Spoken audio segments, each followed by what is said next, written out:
So, ready to take the plunge? We're diving into the ice bath craze today. Everybody's talking about it, but do those cold plunges actually work? It's definitely a hot topic. And there's actually a good amount of research to look at. Okay, so it's not just hype. People are claiming all these benefits, reduced muscle soreness, faster recovery, even a boosted immune system. We'll see what the science says. We've got a comprehensive review that analyzed a bunch of studies on recovery techniques, and then we'll also look at some research specifically on cold water swimming. Some of it even covers, get this, ice swimming. Ice swimming. Okay, now that's hardcore. I'll admit, I've tried an ice bath myself, and it was brutal. But I gotta say, I did feel less sore the next day. What does the research say about the impact on muscle soreness, like the actual science? So that soreness you're talking about, that's called delayed onset muscle soreness, DOMS. The review found that cold water immersion, yeah, including ice baths, it did actually help reduce DOMS. Okay, so there's some truth to it, but I'm guessing it's not like you jump in an ice bath and poof, all the soreness magically disappears. Exactly. It helps, but the effect was actually pretty small. So ice baths aren't a miracle cure. Got it. Hmm. What about the whole boosting your immune system thing? Is there any evidence to back that up? This is where it gets interesting. The research on cold water swimming, especially regular dips in really cold water, it suggests that it might actually boost your white blood cell count. Interesting. There's even some early evidence that maybe, just maybe, there's a connection between cold water swimming and a reduced risk of getting sick, like upper respiratory tract infections, colds and stuff. So fewer sniffles. Huh. That'd be nice. Yeah. But I'm guessing there's a lot more research needed before we start telling everyone to jump in ice baths to prevent colds. Definitely. We can't jump to conclusions based on a few studies. Plus, plunging into icy water can have some risks too. That's a good point. What are some of the downsides? Well, one of the big concerns is hypothermia, especially if you're in really cold water for too long. Okay, that makes sense. So ice baths, they might offer some benefits, but they're not something to take lightly. Exactly. It's about weighing those potential benefits against the risks. You've got to be cautious and respect the power of cold water. It's like fire. It can warm you, but it can also burn you. Cold water, same thing. It can be good for you, therapeutic even, or it can be really dangerous. It all depends on how you handle it. I like that. So ice baths, maybe not a miracle cure, but maybe some benefits if you do it right. What about some of the other recovery methods out there? I know the review mentioned that massage is supposed to be pretty effective. Yeah, it was. And, it's not just because it feels good, although that definitely doesn't hurt. Massage has been shown to reduce DOMS and that feeling of fatigue, even more so than ice baths, actually. So there's some real science behind that post-massage bliss. What makes massage so good for recovery? Is it really just working out the knots, or is there something else going on? It's a little more than just a rub down. What massage does is it helps increase blood flow to your muscles, which delivers nutrients and oxygen to those sore spots. And at the same time, it helps flush out waste products that build up when you exercise. It also helps to reduce muscle tension and spasms, which are a big part of why you feel so stiff and achy. Interesting. So it's like hitting the reset button for your muscles, helping them to repair and recover more efficiently. Okay, what about those compression garments, the tight leggings and sleeves? Are those just a trend, or do they actually help with recovery? Those compression garments, they're more than just a fashion statement, believe it or not. The research actually backs them up. They can help reduce DOMS and perceived fatigue. I always wondered about those. How do they work? Do they just squeeze everything in? It's a bit more complicated than that. The pressure from those garments, it's gentle, but it helps to reduce swelling and inflammation. It does that by improving circulation and lymphatic drainage. Think of it like a nice, supportive hug for your muscles, helping them recover faster. Makes sense. So less inflammation after your workout. We've talked about some of the more passive things you can do for recovery, like ice baths, massage, compression. What about active recovery? A lot of athletes say light workouts help them recover faster. Is there any truth to that? Active recovery can definitely be helpful. The key is to know how and when to use it to get the most benefit. The review actually found that light activity, things like a light jog or an easy bike ride, help to reduce DOMS, especially right after exercise. So a little cool down jog after a hard run could be a good thing. What's the thinking behind active recovery? Why does it work? The idea is to keep the blood flowing. That helps deliver oxygen and nutrients to your muscles while gently flushing out those waste products. It also helps to prevent stiffness and maintain flexibility. So you're basically encouraging those muscles to keep moving and not seize up. Is active recovery something you should do throughout the entire recovery process, or is there a certain time it's best? It's really most effective right after you work out, that immediate post-workout period. Later on in the recovery process, other methods like massage or compression might be better. It really depends on what your body needs and what you're trying to achieve. It sounds like there's no magic formula for recovery. Hmm. There's so many different things you can try, and they all seem to have their own pros and cons. What are some of the things people should think about when they're deciding what kind of recovery strategy they want to use?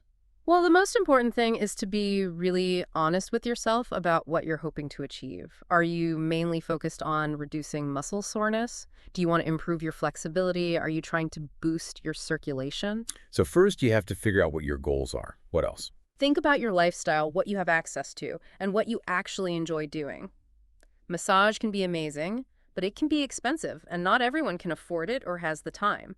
Compression garments, they're convenient, but some people don't like wearing them. They might not be comfortable. Active recovery, it's generally pretty accessible, but you need to have the motivation to do it. And of course, you have to have the time for those extra movement sessions. So many things to consider. It sounds like you have to think about effectiveness, accessibility, and personal preference. Hmm. And I imagine your ideal recovery approach might change over time as your fitness level changes or if you're doing different kinds of activities. Exactly. The most important thing is to listen to your body and pay attention to what it's telling you. Don't be afraid to try different things and find what works best for you.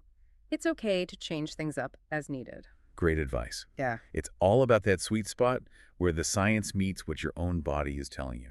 Exactly. And if you're ever unsure about what recovery methods are right for you, it's always a good idea to talk to a professional. Someone like a sports therapist or a physical therapist. They can give you some personalized guidance based on your individual needs and goals. Okay, so we've talked about a lot of different options for recovery. Now, I want to go back to the risks of cold water immersion because safety is so important. Absolutely. You're right to emphasize that. Cold water immersion can have benefits, but you have to be careful and understand the potential dangers. So, what are the absolute must-dos when it comes to minimizing the risks of cold plunges?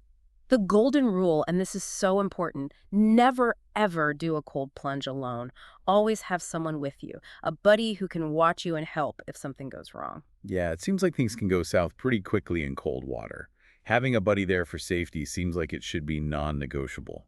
What else should people keep in mind? Start slow. Yeah. Don't jump into a tub of ice water for 10 minutes if you've never done it before.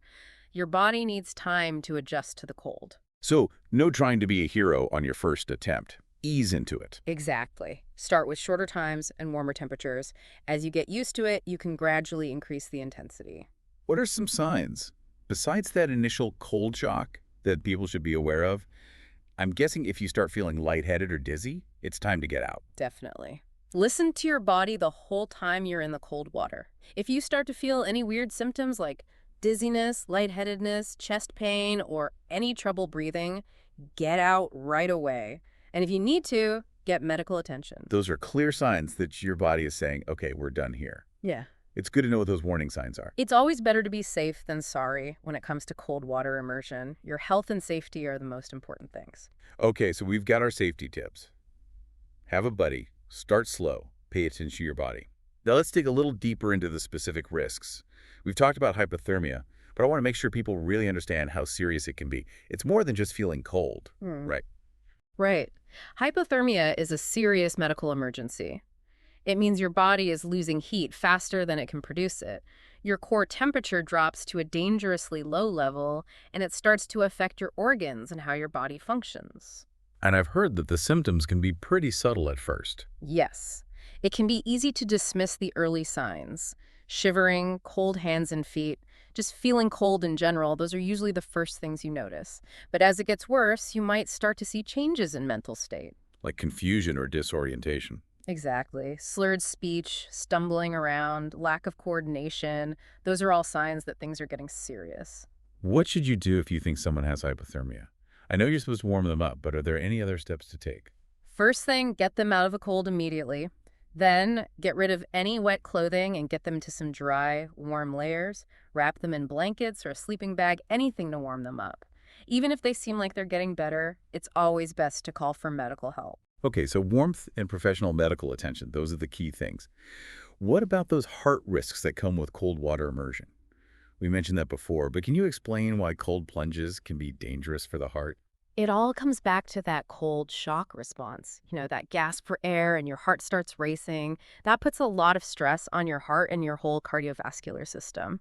For people who already have heart conditions, that sudden spike in heart rate and blood pressure can be really dangerous. So if you have a history of heart problems, ice baths are probably a no-go. Pretty much. The risks are just too high. And even for people without any known heart problems, that sudden shock can sometimes trigger irregular heart rhythms, which is never a good thing, especially when you're in the water. So it's not just about being in cold water, it's about how your body reacts to that sudden change in temperature. You got it. Your body goes through a lot of changes when you're in cold water. It's important to be aware of those changes and not push yourself too far. Gradual acclimatization is key. It sounds like knowing your own body, what it can handle, and where its limits are, is really important when it comes to cold water immersion. 100%. It's all about listening to your body and making smart choices that put your well-being first. Before we move on, there was one other thing about cold water immersion I wanted to touch on. The review we looked at, it talked about cold water swimming as an actual sport. The idea of swimming in ice-cold water, it's terrifying and kind of awesome all at the same time. I know. Ice swimming or winter swimming has become so popular lately. It's incredible to see how resilient humans can be and how far we can push ourselves. What exactly does ice swimming involve? I'm guessing it's not just a casual dip in the pool. Not even close. We're talking about swimming in water that's literally ice cold, usually below 5 degrees Celsius, which is 41 degrees Fahrenheit. And you can't wear a wetsuit or anything for thermal protection. Wow, that's next level. How far do they swim? It depends. There are short sprints and some really long endurance challenges. The most famous one is called the Ice Mile, where they swim an entire mile in that freezing water. A mile in that temperature. I can barely take a cold shower for a minute. What do you have to do to get ready for something like that? Ice swimming takes a ton of training, getting your body used to the cold and really understanding the risks. Swimmers have to gradually expose themselves to colder and colder temperatures so their bodies can adapt to the challenges. It sounds incredibly tough, both physically and mentally. What makes people want to do these crazy icy challenges? Everyone has their own reasons, of course, but I think a lot of people are drawn to that sense of accomplishment, the challenge of pushing their limits. And there's some unique mental and physical benefits too. So it's not just about physical endurance, it's about mental toughness too. For sure. Ice swimming requires incredible mental discipline, focus, and the ability to overcome fear and discomfort. It's amazing what the human body and mind can do when we really push ourselves. So we've gone from talking about ice baths for recovery to the extreme world of ice swimming. What a ride. I think it shows us how much we can push ourselves, how much we can adapt, and how important it is to respect nature. Well said. It's amazing what humans can do, even in the most extreme conditions. It also reminds us that knowledge is power. Understanding what's going on with these trends, what the benefits might be, but also the very real risks, that's how we make smart choices. Couldn't agree more. It's all about finding that balance for yourself and not pushing past your limits. So what about you, our listener? How do you feel about all this? Does learning about ice baths, their possible benefits, and the risks change your view of this whole trend? Would you ever try it yourself? Or do some of the other recovery methods we talked about sound more appealing? You know, thinking about those ice swimmers, it's amazing how much the human body can handle, but it also makes you realize that what works for one person might be totally impossible for someone else. We've talked about that idea of everyone being different, but I think it's really important, especially with this topic. Definitely. Cold exposure, recovery methods in general, there's no one-size-fits-all approach. What feels good and helps one person might not work for another. It all comes back to that self-awareness we talked about, listening to your own body. Exactly. It's your own internal thermometer. Yeah. You have to pay attention to what it's telling you. Don't push through discomfort just because it's trendy or someone else told you to. Right. And this whole thing, it makes you wonder, with all the potential benefits and risks, what is it about ice baths that's making them so popular? It's a good question. I mean, we all want to find ways to feel better after a workout, reduce those aches and pains, but it seems like there's more to it than that. It's like there's this fascination with pushing boundaries, testing limits, getting comfortable with being uncomfortable. I think you're right. There's something about those extreme practices that people find appealing. A sense of accomplishment, maybe even some bragging rights. We see it all over social media, those pictures of people jumping into freezing lakes. It's like a badge of honor. And there's definitely something to be said for challenging yourself, pushing past your comfort zone. But it's so important to be smart about it, listen to your body, and always put safety first. Absolutely. And as we wrap up our deep dive, it makes me think maybe there's a lesson here that goes beyond just ice baths.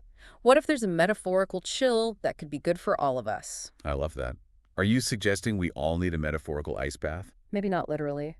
But what if we think about areas in our lives where that cold plunge approach might be helpful? Maybe it's stepping outside your comfort zone, trying something new, facing a fear, or even questioning something you've always believed. That's a really interesting thought. So as we finish up our look at the ice bath craze, here's a challenge for our listeners. Where in your life could you benefit from a metaphorical cold plunge? Is there some kind of discomfort you're avoiding that might actually help you grow, become more resilient, or even just see things from a new perspective? I like that. Remember, knowledge is power. When you understand the science behind these trends, you can make choices that are good for you. It's been fun talking about this. Thanks for joining us on this chilly adventure. Until next time, stay curious and keep diving deep.